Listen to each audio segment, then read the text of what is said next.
പുലരിക്കായി മാറി മറയേണ്ടതോർത്ത്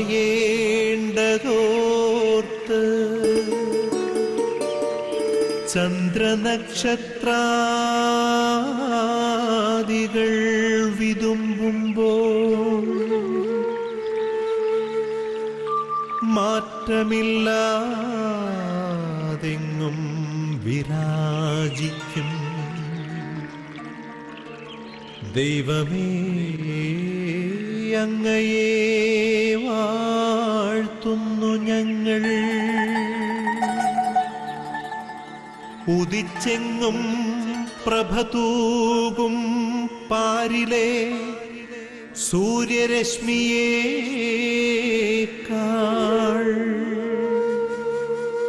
പ്രശോഭിച്ചെന്നും പ്രസാദമേകുന്ന ദൈവമേ, അങ്ങേ മഹിമാവെത്ര മനോജ്ഞം. പ്രഭാത വിരുന്നിലേക്ക് ഏവർക്കും സ്വാഗതം. ഒരു പുതിയ പ്രഭാതം കൂടെ നൽകി നമ്മെ അനുഗ്രഹിച്ച ദൈവത്തിന് നമുക്ക് നന്ദി പറയാം. ഇന്നലെ നമ്മോടൊപ്പം വിശ്രമത്തിനായിട്ട് രാത്രിയിൽ കിടന്നുറങ്ങിയ പലരും ഈ പ്രഭാതം കണ്ടിട്ടുണ്ടാകണമെന്നില്ല. നല്ലവനായ ദൈവം വീണ്ടും നമ്മളെ വിളിച്ചുണർത്തി ഒരു പുതിയ പ്രഭാതത്തിലേക്ക് നമ്മളെ കൊണ്ടുവന്നിരിക്കുകയാണ്. ദൈവം ഇന്നലെ രാത്രിയിൽ നമുക്ക് നൽകിയ സംരക്ഷണത്തിനും കർത്താവ് നമുക്ക് നൽകിയ വിശ്രമത്തിനും നമുക്ക് നന്ദി പറയാം. കർത്താവെ, ഈ പ്രഭാതം കൂടുതൽ ദൈവകൃപ നിറഞ്ഞ അഭിഷേകമുള്ള ഒരു ദിനമായി മാറുവാൻ ഞങ്ങളെ സഹായിക്കണമേ എന്ന് പ്രാർത്ഥിക്കുകയും ചെയ്യാം. കർത്താവിൻ്റെ പരിശുദ്ധാത്മാവ് നമ്മളിലും നമ്മുടെ കുടുംബങ്ങളിലും വന്ന് നിറയാൻ വേണ്ടി നമുക്ക് പ്രാർത്ഥിക്കാം. ദൈവത്തിൻ്റെ പരിശുദ്ധാത്മാവ് വന്നു കഴിയുമ്പോൾ നമ്മൾ ശക്തി പ്രാപിക്കും എന്നാണല്ലോ ദൈവത്തിൻ്റെ വചനം. പരിശുദ്ധാത്മാവ് വന്നു കഴിയുമ്പോൾ നിങ്ങൾ ശക്തി പ്രാപിക്കും. കർത്താവെ, ഞങ്ങളെ ശക്തിപ്പെടുത്തുവാനായി ദൈവത്തിൻ്റെ ആത്മാവിനെ ഈ പ്രഭാതത്തിൽ ഞങ്ങളിലേക്കും ഞങ്ങളുടെ കുടുംബത്തിലേക്കും അയക്കണമേ എന്ന് നമുക്ക് പ്രാർത്ഥിക്കാം. ഈ പ്രഭാതത്തിൽ സൃഷ്ടപ്രപഞ്ചത്തിലേക്ക് നമുക്ക് നോക്കാം. ദൈവത്തെ സ്തുതിക്കുകയും മഹത്വപ്പെടുത്തുകയും ചെയ്യുന്ന സർവ്വ സൃഷ്ടിജാലങ്ങളെയും നമുക്ക് കാണാം. അവരുടേതായ ഭാഷകളിൽ ദൈവത്തെ മഹത്വപ്പെടുത്തുന്ന സർവ്വ സൃഷ്ടിജാലങ്ങളോടും ചേർന്ന് നമുക്കും നമ്മുടെ ദൈവത്തെ മഹത്വപ്പെടുത്താം. ദൈവത്തെ അന്വേഷിക്കാം, ദൈവത്തെ വിളിക്കാം, ദൈവത്തെ ആരാധിക്കാം. ദൈവത്തിൻ്റെ വചനങ്ങൾ നമുക്ക് ധ്യാനിക്കാം. ദൈവത്തിൻ്റെ ഹിതവും ദൈവത്തിൻ്റെ കൽപ്പനകളും നമുക്ക് തിരിച്ചറിയാൻ സാധിക്കുക ദൈവവചനങ്ങളിലൂടെയാണല്ലോ.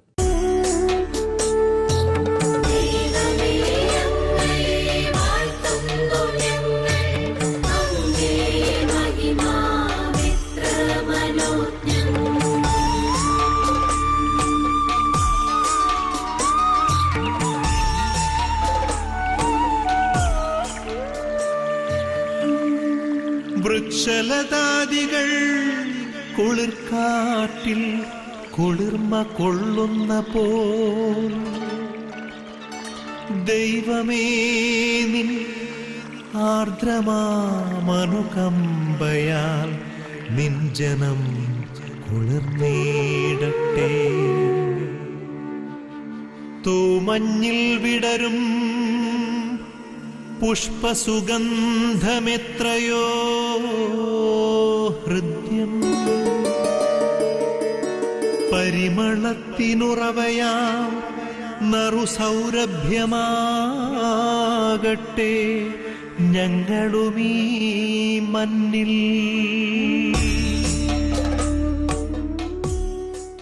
ഈ പ്രഭാതത്തിൽ കർത്താവ് നമുക്കിന്ന് നൽകുന്ന തിരുവചന സന്ദേശം ധ്യാനിച്ച് ആ വചനമനുസരിച്ച് ജീവിച്ച് ദൈവത്തെ മഹത്വപ്പെടുത്തുവാൻ നമുക്ക് പരിശ്രമിക്കാം. കർത്താവ് ഇന്ന് തരുന്ന ദൈവവചനഭാഗം പുറപ്പാടിൻ്റെ പുസ്തകം 32-ാം അധ്യായം 10-ാം തിരുവചനം. അങ്ങ് ഈ ദാസനോട് കാണിച്ച കാരുണ്യത്തിനും വിശ്വസ്തതയ്ക്കും ഞാൻ ഒട്ടും അർഹനല്ല. കേവലം ഒരു വടിയുമായിട്ടാണ് ഞാൻ ജോർദാൻ കടന്നത്. ഇപ്പോഴിതാ ഞാൻ 2 ഗണമായി വർദ്ധിച്ചിരിക്കുന്നു. എൻ്റെ സഹോദരനായ ഏസാവിൻ്റെ കയ്യിൽ നിന്ന് എന്നെ രക്ഷിക്കണമെന്ന് ഞാൻ അങ്ങയോട് പ്രാർത്ഥിക്കുന്നു. അവൻ വന്ന് എന്നെയും കുഞ്ഞുങ്ങളെയും അമ്മമാരെയും നശിപ്പിച്ചേക്കുമെന്ന് ഞാൻ ഭയപ്പെടുന്നു. പുറപ്പാടിൻ്റെ പുസ്തകത്തിൽ ഗോത്രപിതാവായ യാക്കോബിൻ്റെ മനോഹരമായ പ്രാർത്ഥനയാണ് നമ്മൾ കാണുക. യാക്കോബ് തൻ്റെ കണ്ണു കാണാത്ത പിതാവിനെ പറ്റിച്ച് വഞ്ചിച്ച് അവകാശം നേടിയെടുത്ത് സഹോദരനെയും വഞ്ചിച്ച് അതിനുശേഷം അവരിൽ നിന്നും ഓടിയകലുകയാണ്. ഏറെ വർഷങ്ങൾ ദൂരെ പോയി താമസിച്ചു.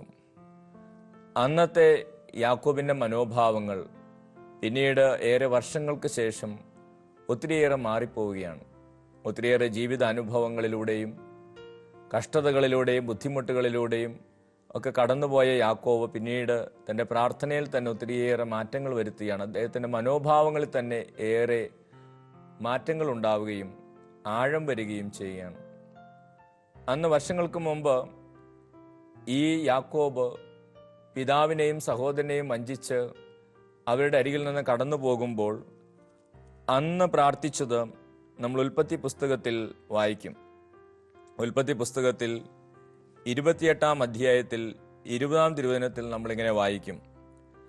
അത് കഴിഞ്ഞ് യാക്കോബ് ഒരു പ്രതിജ്ഞയെടുത്തു. ദൈവമായ കർത്താവ് എൻ്റെ കൂടെ ഉണ്ടായിരിക്കുകയും ഈ യാത്രയിൽ എന്നെ സംരക്ഷിക്കുകയും എനിക്ക് ഉണ്ണാനും ഉടുക്കാനും തരികയും എൻ്റെ പിതാവിൻ്റെ വീട്ടിലേക്ക് സമാധാനത്തോടെ ഞാൻ തിരിച്ചെത്തുകയും ചെയ്താൽ കർത്താവായിരിക്കും എൻ്റെ ദൈവം. തൂണായി കുത്തി നിർത്തിയിരിക്കുന്ന ഈ കല്ല് ദൈവത്തിൻ്റെ ഭവനമായിരിക്കും.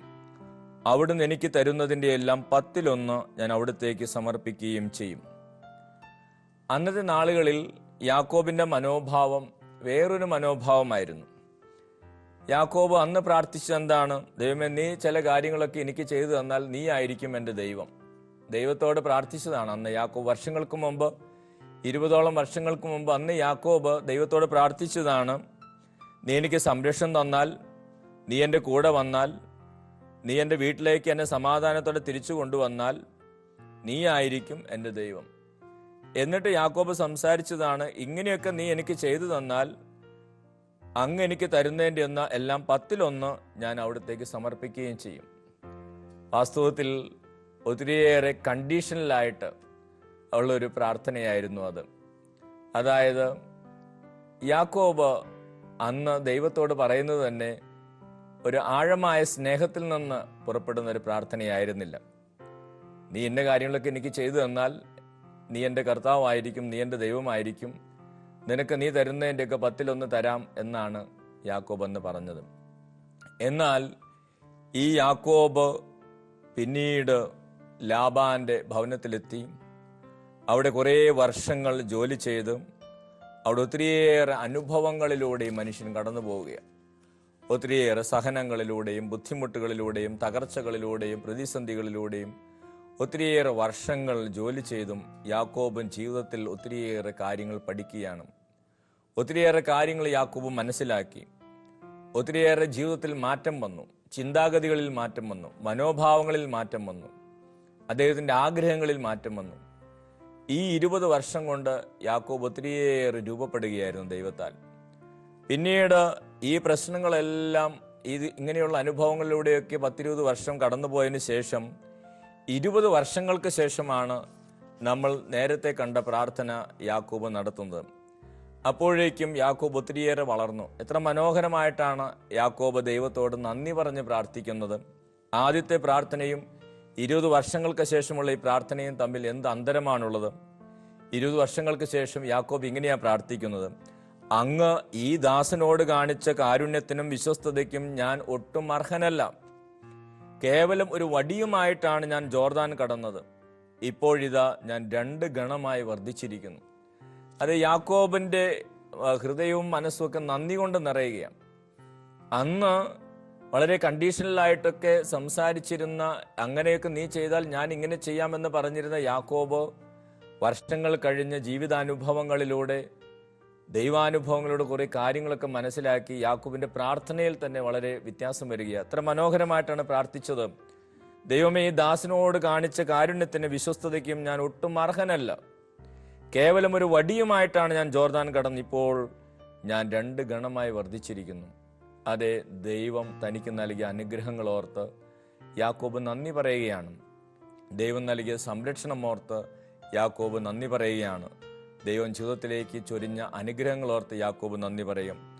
എന്നിട്ടും ഏസാവിനെ കുറിച്ച് പ്രാർത്ഥിക്കുമ്പോൾ തൻ്റെ സഹോദരനായ ഏസാവിനെ, തന്നെ കൊല്ലാൻ നടക്കുന്ന ഏസാവിനെ നശിപ്പിക്കണമെന്നോ ആ ഏസാവിൻ്റെ ജീവിതത്തിൽ തകർച്ചയുണ്ടാകണമെന്നോ അങ്ങനെ ഒന്നുമല്ല യാക്കോബ് പിന്നീട് പ്രാർത്ഥിക്കുന്നു. യാക്കോബ് വളരെ മനോഹരമായിട്ട് പ്രാർത്ഥിക്കുകയാണ്, എൻ്റെ സഹോദരനായ ഏസാവിൻ്റെ കയ്യിൽ നിന്ന് എന്നെ രക്ഷിക്കണമെന്ന് ഞാൻ അങ്ങയോട് പ്രാർത്ഥിക്കുന്നു.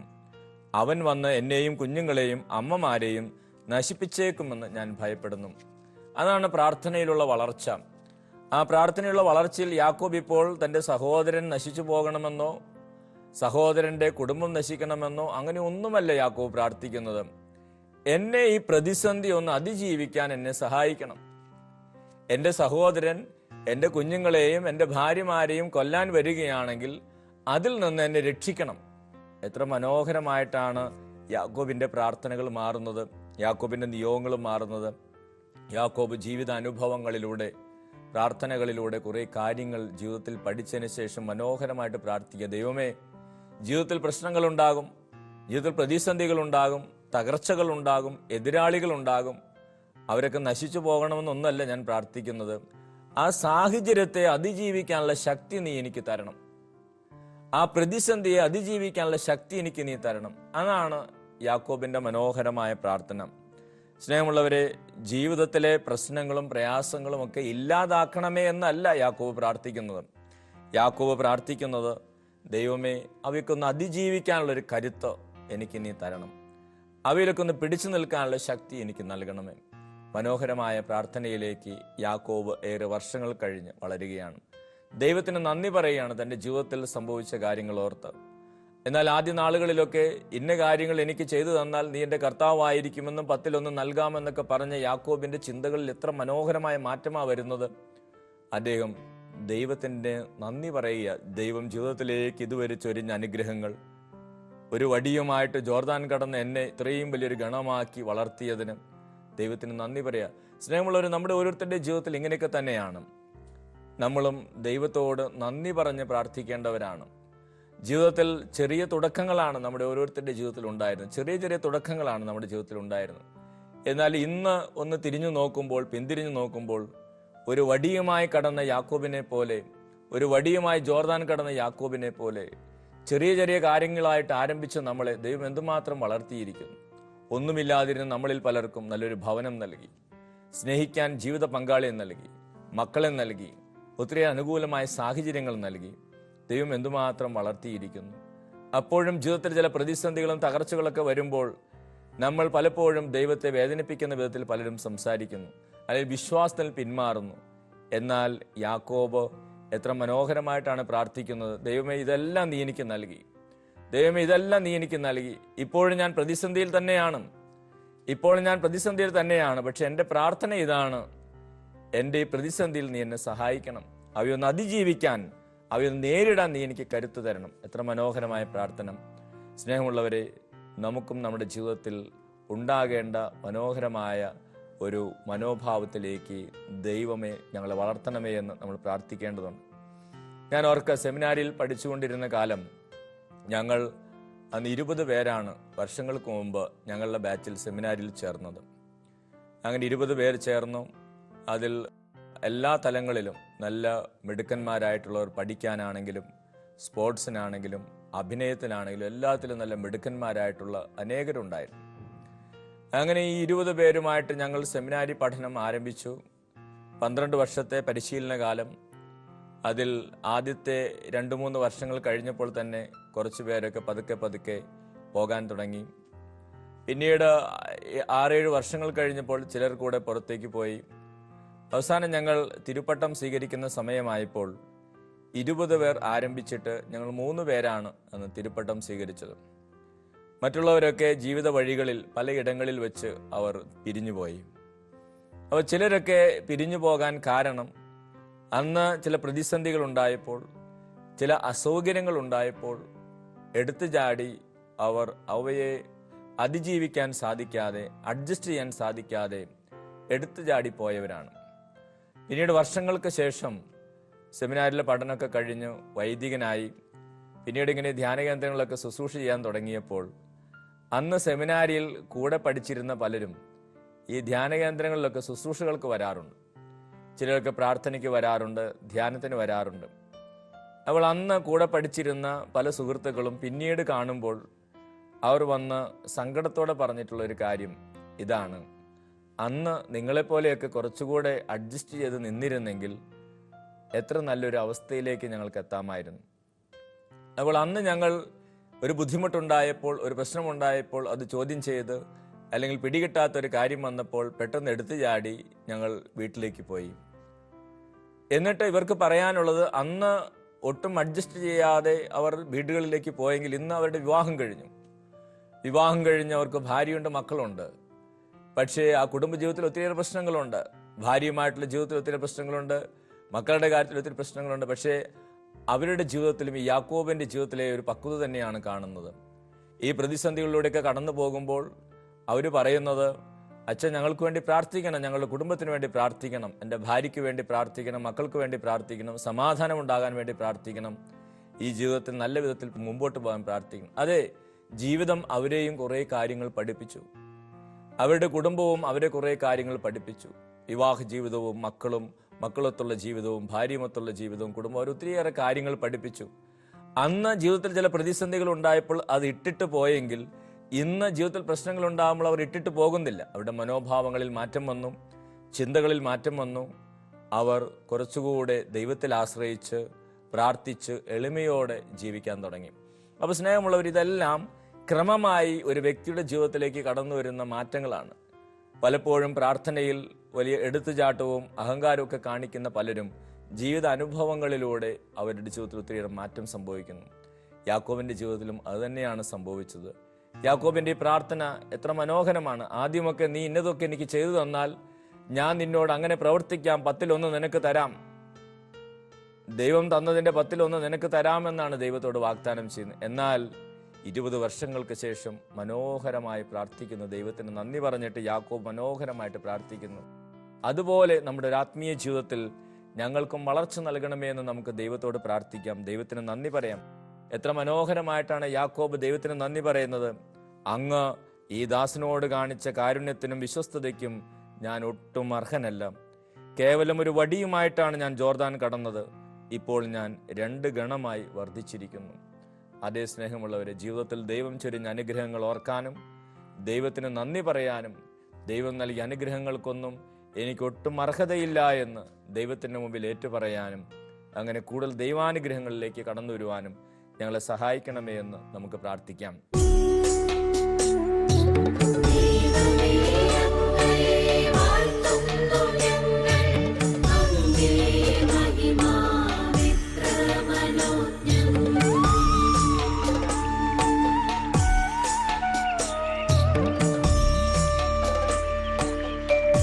ഉദയേ പക്ഷികൾ ഉതിർത്തും സംഗീതത്താൽ തുടിക്കുന്നു ഭൂമിയാകെ. സ്വർലോകനാഥാനിൻ സ്വർഗീയ ഗീതത്താൽ എന്നന്തരംഗം ഉണർന്നീടട്ടെ. ഉഷസ്സിൽ ജീവതുടിപ്പിനാൽ ഇമ്പമായി ധരണിയാകെ ആബാപിതാവേ സ്നേഹാഗ്നിയാൽ ജ്വലിക്കട്ടെ മക്കളാം ഞങ്ങളെല്ലാം.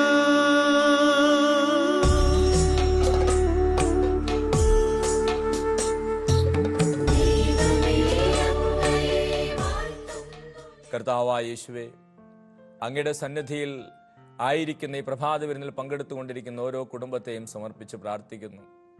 കർത്താവെ, യാക്കോബ് തൻ്റെ ജീവിതാനുഭവങ്ങളിലൂടെ ഒത്തിരിയേറെ കാര്യങ്ങൾ പഠിച്ചതുപോലെ മനസ്സിലാക്കിയതുപോലെ ദൈവത്തിന് നന്ദി പറഞ്ഞ് മനോഹരമായ പ്രാർത്ഥന ദൈവത്തിന് സമർപ്പിക്കുന്നത് പോലെ കർത്താവ് ഞങ്ങളുടെ ജീവിതത്തിലും ഞങ്ങളെ പല ആത്മീയ സത്യങ്ങളും പഠിപ്പിക്കുവാൻ അങ്ങ് പലവിധത്തിലുള്ള ദൈവാനുഭവങ്ങളിലൂടെ ജീവിതാനുഭവങ്ങളിലൂടെ ഞങ്ങളെ കൊണ്ടുപോകുമ്പോൾ കർത്താവ്, ആ ജീവിതാനുഭവങ്ങളിൽ ചിലപ്പോഴൊക്കെ ഞങ്ങൾക്ക് അർത്ഥം പിടികിട്ടാതെ ഞങ്ങൾ സങ്കടപ്പെടുമ്പോൾ കർത്താവെ, ദൈവം ഞങ്ങളെ ഒരുക്കുകയാണെന്നും വളർത്തുകയാണെന്നും ദൈവം ആഗ്രഹിക്കുന്ന വിധം ഞങ്ങളൊരു വളർച്ചയിലേക്ക് കൊണ്ടുവരികയാണെന്നും തിരിച്ചറിയുവാൻ കർത്താവ് ഞങ്ങളെ സഹായിക്കണമെന്ന് പ്രാർത്ഥിക്കാം.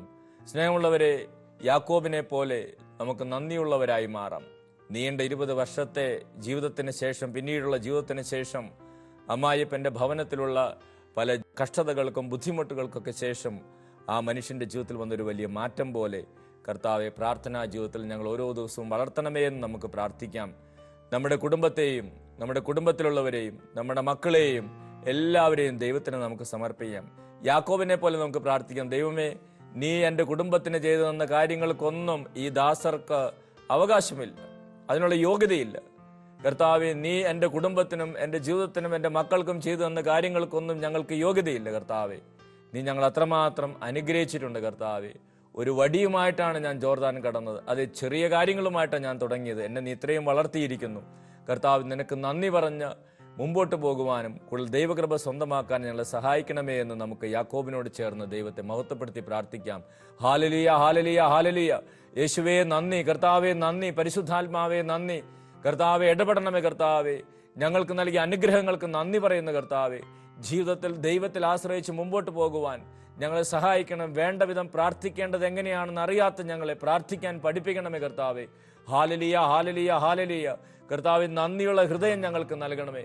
കർത്താവെ, ഈ പ്രഭാത വിരുന്നിൽ പങ്കെടുത്തുകൊണ്ടിരിക്കുന്ന എല്ലാ കുടുംബങ്ങളെ അനുഗ്രഹിക്കണമേ.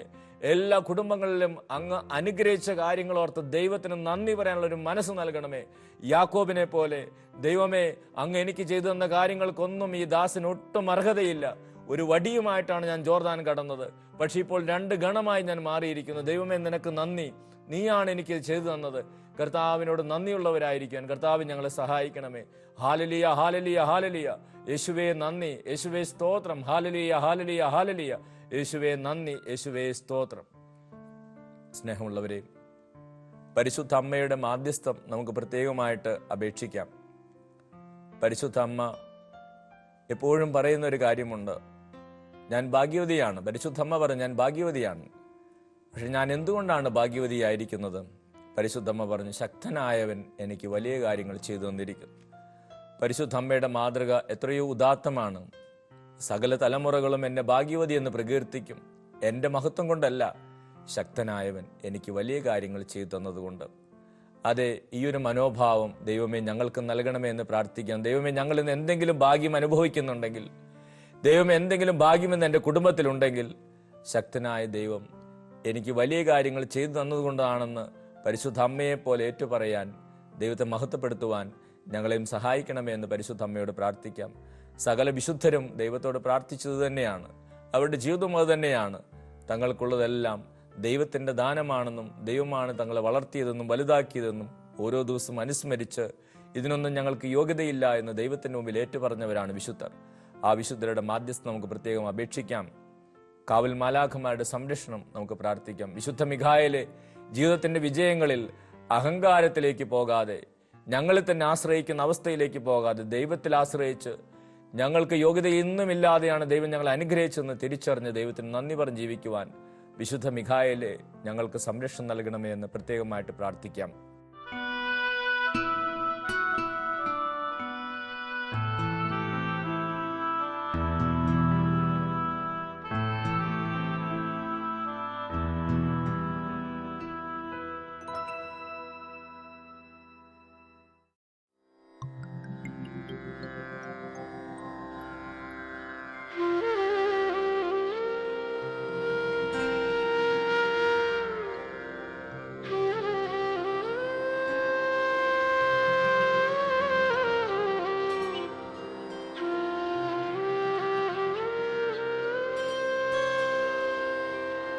എന്റെ ശത്രു എന്റെ മേൽ വിജയം നേടിയില്ല.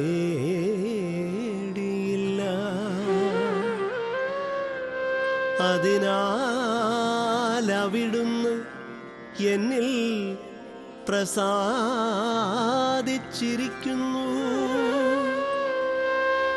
എന്നു ഞാൻ അറിയുന്നു.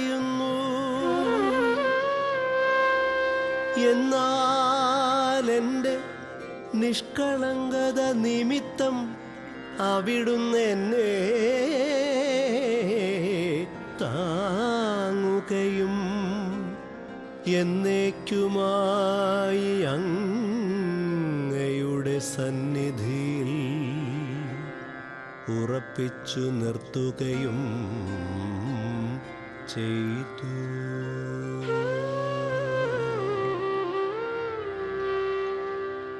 ഇസ്രായേലിൻ്റെ ദൈവമായ കർത്താവ് എന്നേക്കും വാഴ്ത്തപ്പെടട്ടെ.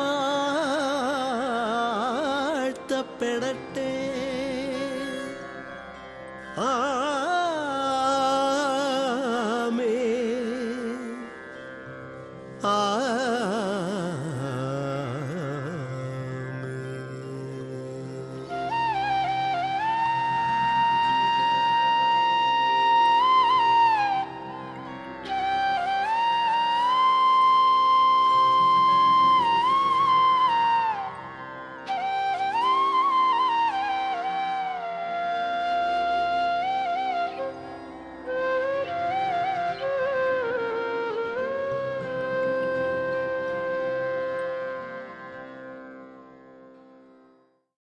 ഈ പ്രഭാത വിരുന്നിൽ പങ്കെടുത്തുകൊണ്ടിരിക്കുന്ന എല്ലാ കുടുംബങ്ങളെയും കർത്താവ് എനിക്ക് നൽകിയ പൗരോഹിത്യ അധികാരത്തിൽ അനുഗ്രഹിച്ച് പ്രാർത്ഥിക്കുകയാണ്. ഇപ്പോൾ ഈ പ്രഭാത വിരുന്നിൽ പങ്കെടുത്തുകൊണ്ടിരിക്കുന്ന കുടുംബങ്ങളിലേക്ക് ദൈവത്തിൻ്റെ കൃപയും സംരക്ഷണവും കടന്നു വരട്ടെ. പരിശുദ്ധാത്മാവിൻ്റെ ശക്തമായ നിയന്ത്രണവും കൃപയും എല്ലാ ഭവനങ്ങളിലേക്കും കടന്നു വരട്ടെ. കർത്താവ് പൗരോഹിത്യത്തോടെ എനിക്ക് നൽകിയിട്ടുള്ള അധികാരത്തിൽ ഈ പ്രഭാത വിരുന്നിൽ പങ്കെടുത്തുകൊണ്ടിരിക്കുന്ന എല്ലാ കുടുംബങ്ങളെയും അനുഗ്രഹിച്ച് ആശീർവദിക്കുന്നു. നമ്മുടെ കർത്താവ് യേശു മിശിഹായുടെ കൃപയും പിതാവായ ദൈവത്തിൻ്റെ സ്നേഹവും പരിശുദ്ധാത്മാവിൻ്റെ സഹവാസവും നിങ്ങളോടൊപ്പം ഉണ്ടായിരിക്കട്ടെ, ഇപ്പോഴും എപ്പോഴും എന്നേക്കും. ഈ പ്രഭാത വിരുന്നിൽ പങ്കെടുത്തുകൊണ്ടിരിക്കുന്ന എല്ലാ കുടുംബങ്ങൾക്കും ഒരു ശുഭദിനം ആശംസിക്കുന്നു. യാക്കോബിനെ പോലെ ഒരു വടിയുമായിട്ടാണ് ഞാൻ ജോർദാൻ കടന്നത്. ഇപ്പോൾ ഞാൻ 2 ഗണമായിരിക്കുന്നു. ദൈവം നൽകിയ എല്ലാ അനുഗ്രഹങ്ങൾക്കും നന്ദി പറയുന്ന ഒരു ദൈവാനുഗ്രഹം നിറഞ്ഞ ദിവസം ഏവർക്കും ആശംസിക്കുന്നു. Praise the Lord. ഹല്ലേലൂയ. യേശുവേ നന്ദി, യേശുവേ സ്തോത്രം.